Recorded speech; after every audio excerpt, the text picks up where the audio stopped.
제가 좀 아쉬운 부분을 발견을 했습니다. 셔터 버튼처럼 우리가 사용을 하기 위해서는 이런 식으로 잡고 아마 쓸 거란 말이죠. 이런 식으로 잡고 사용을 하려고 해도 카메라 컨트롤 부분이 한참 못 미칩니다. 제가 일반적인 성인 남성의 손 사이즈라고 할 수 있는데 이걸 사용을 할 수가 없어요. 결국 손을 안쪽까지 밀어 넣어야 되는데 그립이 상당히 좀 불편합니다. 이런 식으로 잡아야 되잖아요. 사용성에 좀 문제가 많이 있지 않나 이런 생각이 좀 들어요. 카메라 컨트롤의 위치가 여기가 아니라 여기까지 내려가야 되거든요. 그래야지 이게 원활하게 셔터 버튼을 쓸 수 있지. 이런 식으로 배치한 거는 애플답지 않다.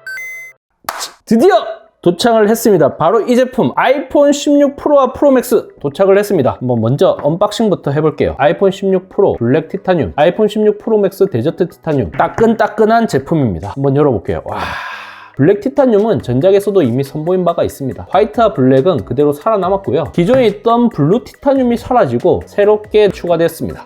이거 뭐 노즈 골드에 가까운 것 같은데요. 데저트 티타늄이라고 다소 생소한 이름이 붙긴 했는데 사실 노즈 골드에 가까운 것 같습니다. 골드 피니쉬가 적용된 모델과 거의 비슷하다고 보시면 되고요. 측면부를 보게 되면 좀 더 찐득한 느낌이에요. 블랙 티타늄과 데저트 티타늄 두 가지 색상의 차이는 상당히 좀 많이 납니다. 보시는 것처럼 아예 좀 다른 느낌이고요. 내추럴 티타늄과 데저트 티타늄 이렇게 비교를 했을 때는 은은한 느낌을 좋아한다, 뭔가 정적인 느낌을 좋아하시는 분들은 내추럴 티타늄 아이폰 16 프로 맥스에도 남아있거든요. 이 색상을 선택을 하면 되고요. 데저트 티타늄은 여성적인 느낌이 좀 강하다, 물론 뭐 남성이 써도 상관은 없지만은 자기 표현의 욕구를 충족시켜주는 거는 데저트 티타늄이다, 이렇게 볼 수 있겠습니다. 어떤 색상을 선택을 하더라도 동일한 케이블을 제공을 합니다. 패브릭 재질로 되어 있어요. 꼬임이나 이런 걸 방지하는 역할을 하고 있고요. 유심 트레이를 뺄 수 있는 핀을 제공을 합니다. 패키지를 비교를 해보면 거의 동일한데 좀 더 얇습니다. 좀 더 슬림하고, 전작 같은 경우는 상단에 간단 설명서, 애플 스티커, 하단에 케이블이 이렇게 들어가 있었어요. 이번에는 케이블과 유심 제거 핀이 들어가 있고 그 하단에 설명서가 들어가 있습니다. 설명서가 굉장히 좀 달라졌어요. 예전에는 네모 반듯한 그런 느낌이었는데 이번에는 원형으로 돼서 길쭉한 느낌, 뭔가 간소화가 된 느낌이고요. M4 아이패드 프로에도 적용이 되었는데 이제 애플 스티커를 더 이상 제공을 하지 않습니다. 재고가 떨어진 것 같아요. 애플의 일원이 된 걸 환영한다, 상징적인 부분이 분명히 있었거든요. 그런 부분을 제공하지 않는다는 게 좀 많이 아쉽긴 합니다. 결국 원가 절감이겠죠. 패키지는 사실 이제 더 이상 볼 게 없습니다. 외관적인 부분을 봐야 되는데 딱 봤을 때는 화면 크기가 커졌나 이런 게 잘 느껴지지 않습니다. 왜냐하면 전체적인 기기 크기가 거의 달라지지 않았기 때문입니다. 이렇게 잡았을 때 사용성이 크게 달라지지가 않았습니다. 스마트폰은 한 손에 파지가 되냐 안 되냐, 그리고 조작이 얼마나 편하게 되느냐, 이게 중요하기 때문에 최소한의 화면 크기, 이걸 설정한 게 아닌가 이런 생각이 듭니다.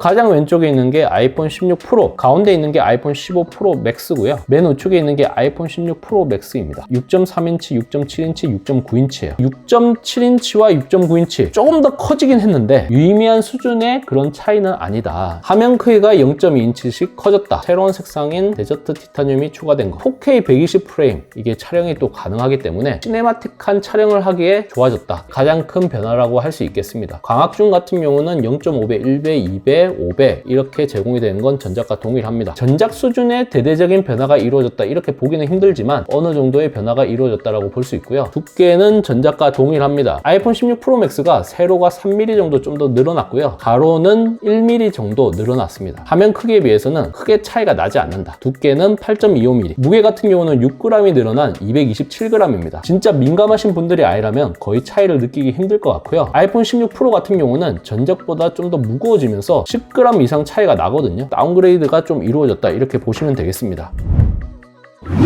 아이폰 15 프로 맥스와 아이폰 16 프로 맥스 어떤 차이가 있는지 궁금하실 텐데요. 생각보다 사이즈 차이가 크게 나진 않습니다. 자세히 보면 베젤 부분이 아이폰 16 프로 맥스가 좀 더 슬림합니다. 한 1mm에서 2mm 그 정도 차이가 나는 것 같습니다. 다이나믹 아일랜드는 기존과 달라진 점이 없죠. 동일합니다. 좌측은 액션 버튼과 볼륨 버튼, 유심 트레이 이런 식으로 자리 잡고 있고요. 하단부는 USB 타입C 단자와 스피커 홀로 이루어져 있습니다. 문제는 우측 부분입니다. 우측 부분에 차이가 발생을 했어요. 기존 모델에는 측면 버튼만 자리를 잡고 있었는데 아이폰 16 시리즈에는 이와 같이 카메라 컨트롤 조작부가 새롭게 추가되었어요. 이게 어떤 역할을 하는지 좀 궁금하실 수 있는데 셔터 버튼과 반셔터 버튼, 그런 역할을 공유를 합니다. 카메라 컨트롤 이걸 눌러주시면 이와 같이 카메라 앱이 실행이 돼요. 우리가 흔히 전원 버튼이라고 부르는 측면 버튼은 살짝 돌출이 되어 있습니다. 카메라 컨트롤은 살짝 들어가 있어요. 돌출이 되어 있으면 오작동 문제가 발생할 수 있기 때문에 이와 같이 설계를 한 것 같습니다. 그리고 이걸 한 번 더 누르면은 촬영이 되죠. 중요한 부분은 반셔터를 지원을 한다는 겁니다. 빗금이 좀 진한 부분이 있는데 마치 자석처럼 이렇게 고정되도록 되어 있어요. 그리고 배열을 이와 같이 조절을 할 수가 있습니다.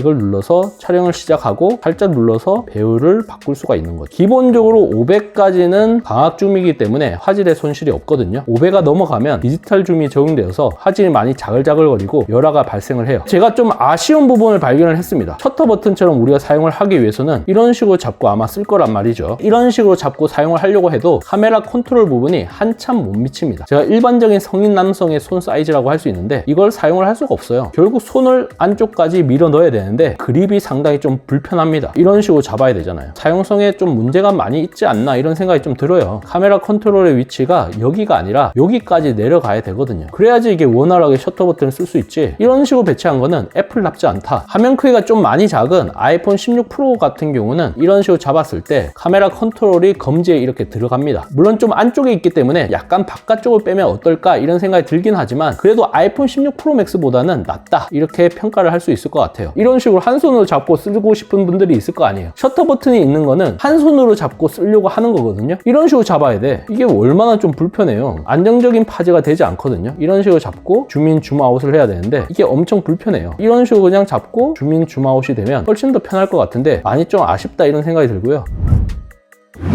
마지막으로 긱벤치 6 CPU 벤치마크를 한번 동시에 구동을 해볼게요. 가장 왼쪽 모델이 아이폰 15 프로 맥스, 가운데 모델이 아이폰 16 프로, 맨 우측에 있는 모델이 아이폰 16 프로 맥스입니다. 동시에 CPU 벤치마크를 구동해 보겠습니다. 과연 어느 정도 점수가 나올지 확인해 볼게요. 자, 하나, 둘, 셋.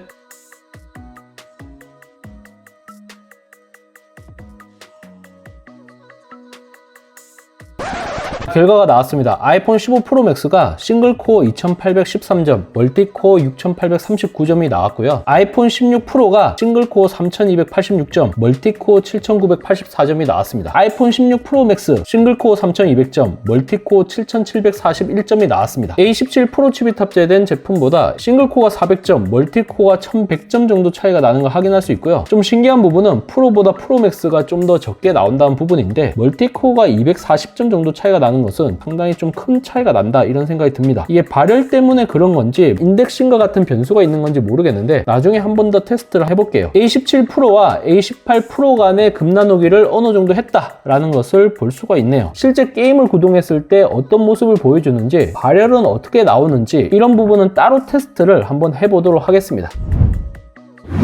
이번 영상에서는 언박싱 및 전작가의 외관 비교 그리고 전체적인 맛보기를 한번 살펴봤습니다. 초기 불량 테스트나 초기 필수 설정 이런 부분은 따로 영상을 준비하도록 하겠습니다. 이번 영상을 본 여러분들의 생각은 어떠신가요? 잘 보셨다면 좋아요, 구독, 알림 설정 부탁드립니다. 뷰티크의 샤카는 다음 영상에서 찾아뵙도록 하겠습니다. 고맙습니다.